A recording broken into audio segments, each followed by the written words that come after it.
Hello, hi, good evening, and all of you. Welcome to this reading of R.K. Narayan's book, Swami and Friends. We are almost at the end of the book, reading the chapter on the day of the match and the return. There are two chapters, 17 and 18, which finishes the book. So we had come to the point at which the Swaminathan had run away and got lost, and then he had been found and he had been brought back home. His mother and his grandmother and father were all being so nice to him, and he was enjoying being this center of their attention. And the forest officer who found him, one villager going in the forest with his bullock cart, had allowed it to walk along the path, and he had gone to sleep on the cart. The cart was going along, pulled by the bull, and at some point it came across this body of Swaminathan lying on the pathway in the forest, and it stopped. When it stopped, the cart owner woke up to find out why this cart has stopped. What has made this bullock stop? It doesn't stop until it reaches home. So he got up, went to the bullock to ask, and there he saw there was this one body lying on the path in front of that bull. Then he saw it was the body of a young boy, and he picked him up. He was completely unconscious and he was asleep. So he put him on the cart and took him to the office of the forest officer nearby. That forest officer had woken him up, found out who he was, got his details, and he had taken him to his parents' house. So, when the forest officer brought him to Swaminathan's house,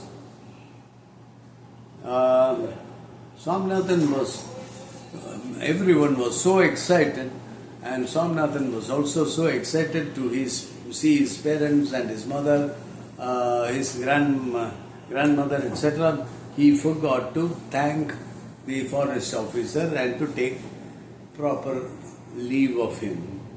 So he was feeling a little bit guilty at not having done something he ought to have done.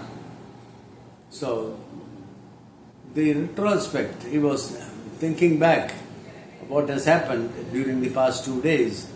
The retrospect was spoiled by one memory. He had forgotten to take leave of the forest officer, though that gentleman opened the door of the car and stood near it. Swaminathan's conscience scorched him at the recollection of it. A gulp came to his throat at the thought of the kindly district forest officer looking after the car speeding away from him, thoroughly broken-hearted by the fact that a person whose life he had saved should be so wicked as to go away without saying goodbye. So the forest officer was standing, and the car carrying Swaminathan was going away. His further reflections on the subject and the quiet discussion among the visitors about the possible dangers that might have befallen Swaminathan were all disturbed. Destroyed would be more accurate, by a tornado-like personality sweeping into their midst with the tremendous shout, "What? Oh Swami!" The visitors were only conscious of some mingled shouting and brisk movements, and after that both Swaminathan and Mani disappeared from the hall. As they came to a secluded spot in the backyard, Mani said, "I thought you were dead or some such thing." "I was nearly," said Swaminathan. "What a fool you were to get frightened of that headmaster and run away like that. Rajam told me everything. I wanted to break your shoulders for not calling me when you had come to our school and called Rajam. I had no time, Mani. Oh, Swami, I am so glad to see you alive. I was very much troubled about you. Where were you all along? I really can't say. I don't know where I was. Somewhere. He recounted in this style his night of terrors and the subsequent events. Have I not always said that you are the worst coward I have ever known? You would have got safely back home if you had kept your head cool and followed the straight road. You imagined all sorts of things.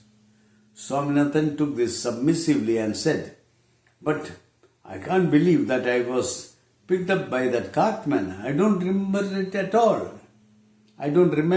all. Mani advised, if he happens to come to your place during Deepavali or Pongal festival, don't behave like a niggard. He deserves a bag of gold. If he had not cared to pick you up, you might have been eaten by a tiger. And I have done another nasty thing," Swaminathan said. "I didn't thank and say goodbye to the forest officer before I came away. He was standing near the car all the time. If he was so near, why did you seal your mouth?"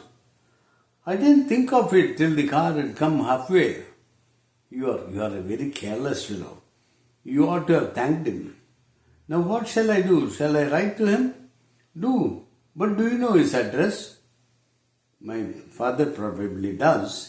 "What will you write?" "Just tell him. I don't know. I shall have to ask father about it. Some nice letter.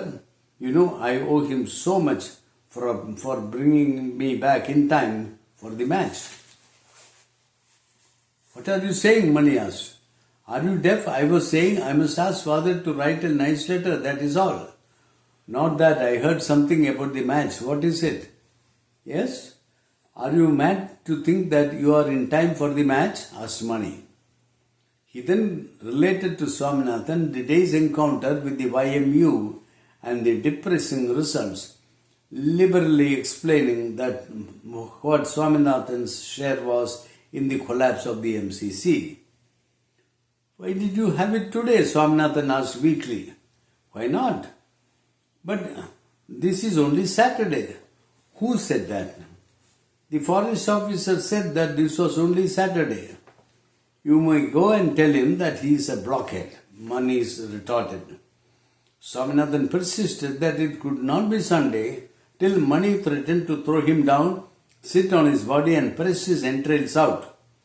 Swaminathan remained in silence and then said, "I won't write him that letter. He has deceived me." "Who?" "The forest officer." "And what does Rajam say about me?"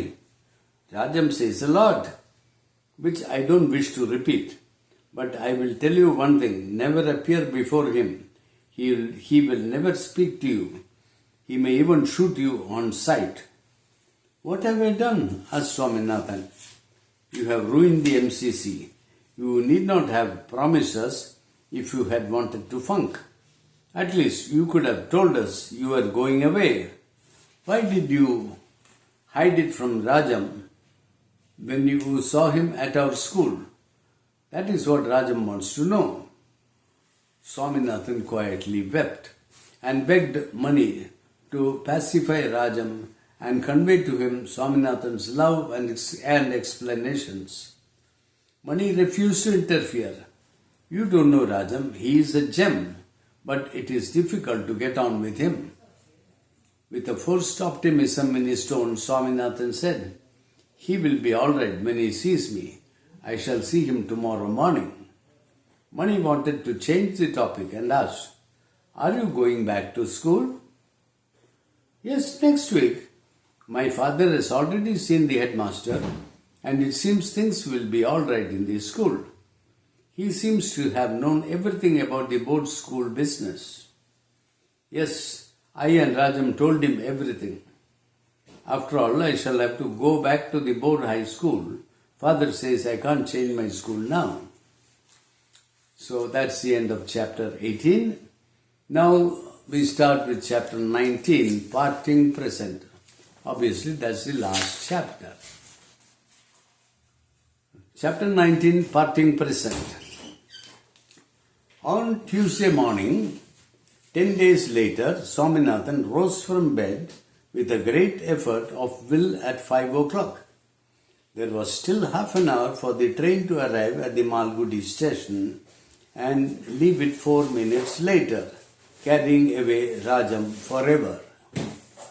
Swaminathan had not known that this was to happen till Mani came and told him on the previous night at about 10 that Rajam's father was transferred to Trichinopalli and the whole family would be leaving Malgudi on the following morning. Mani said that he had known it for about a week, but Rajam had strictly forbidden him to say anything about it to Swaminathan.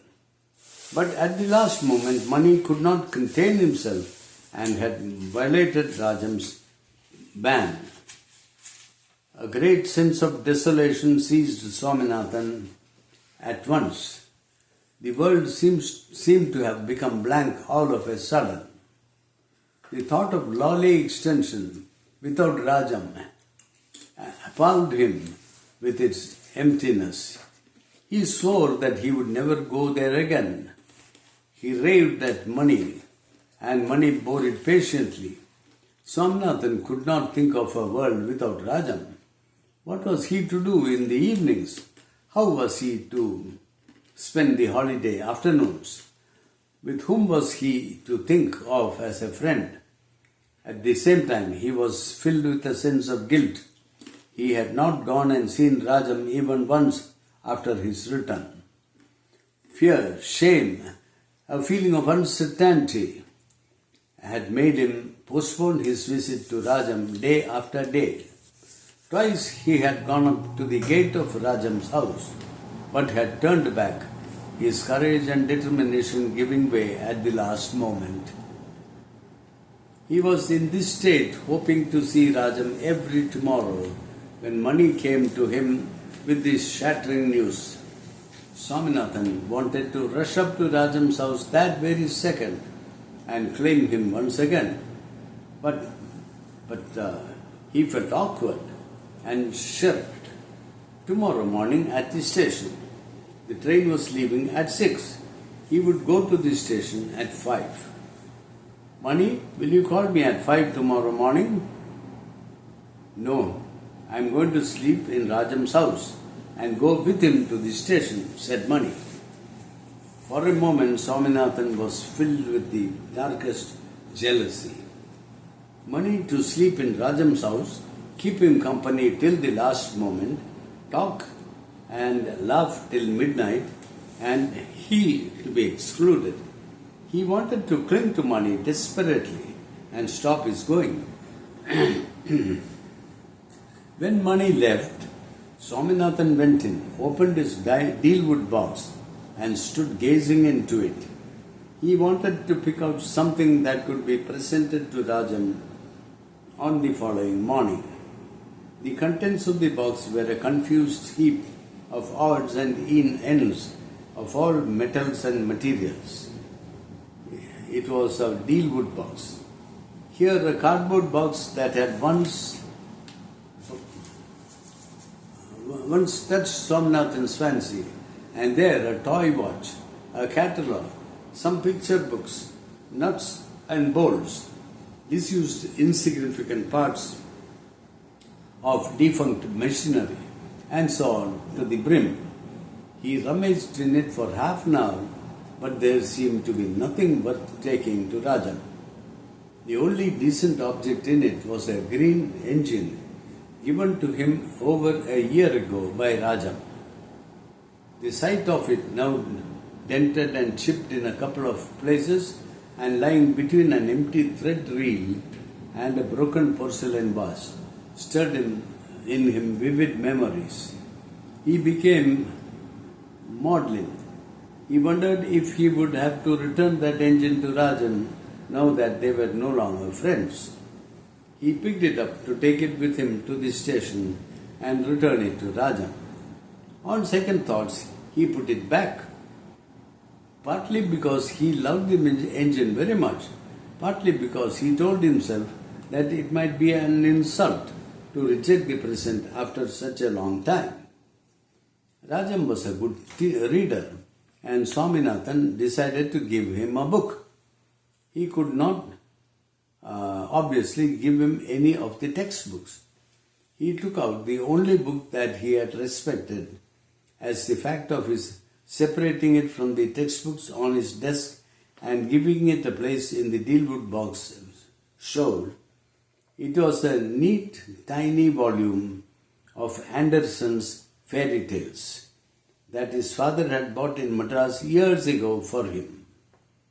He could never get through the book to his satisfaction. There were too many unknown, unpronounceable English words in it. He would give this book to Rajam. He went to his desk and wrote on the flyleaf, "To my dearest friend Rajam." And that is the book of Andersen's fairy tale. Andersen is Hans Christian Andersen, and he is very famous for all the fairy tales which he had written, which children for last 200 years have grown up with. Nowadays, those fairy tales probably are not so much in vogue. Malgudi station was half dark when Swaminathan reached it with the tiny volume of Andersen's fairy tales in his hand.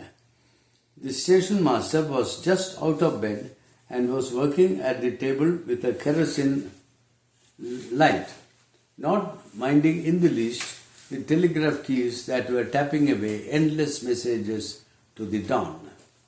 A car drew up outside. Swaminathan saw Rajam, his father, mother, someone he did not know, and Mani getting down. Swaminathan shrank at the sight of Rajam. All his determination oozed out as he saw the captain approach the platform, dressed like a European boy. His very dress and tidiness made Swaminathan feel inferior and small. He shrank back and tried to make himself inconspicuous. Almost immediately, the platform began to fill with police officers and policemen. Rajam was unapproachable. He was standing with his father in the middle of a cluster of people in uniform.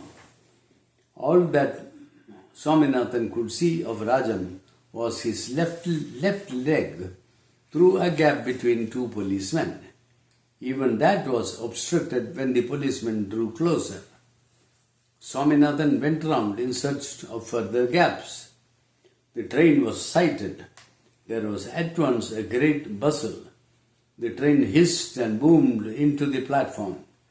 The hustle and activity increased. Rajam and his party moved to the edge of the platform.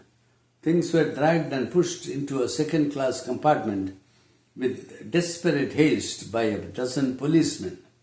Rajam's mother got in. Rajam and his father were standing outside the compartment. The police officers now barricaded them completely, bidding them farewell and garlanding them. There was a momentary glimpse of Rajam with a huge rose garland round his neck. Swaminathan looked for and found Mani. "Mani, Rajan is going away." "Yes, Swami, he is going away." "Mani, will Rajam speak to me?" "Oh yes, why not?" asked Mani. Now Rajam and his father had got into the compartment. The door was closed and the door handle turned. "Mani, this book must be given to Rajam," Swaminathan said. Mani saw that there was no time to lose. The bell rang. They desperately pushed their way through the crowd and stood under the window. Swaminathan could hardly see anything above. His head hardly came up to the door handle. The crowd pressed from behind. Mani shouted into the compartment, "Here is Swami to bid you goodbye." Swaminathan stood on his toes.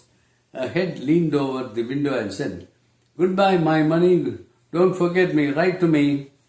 "Goodbye, my friend. Here is Swami," Mani said. Rajam craned his neck.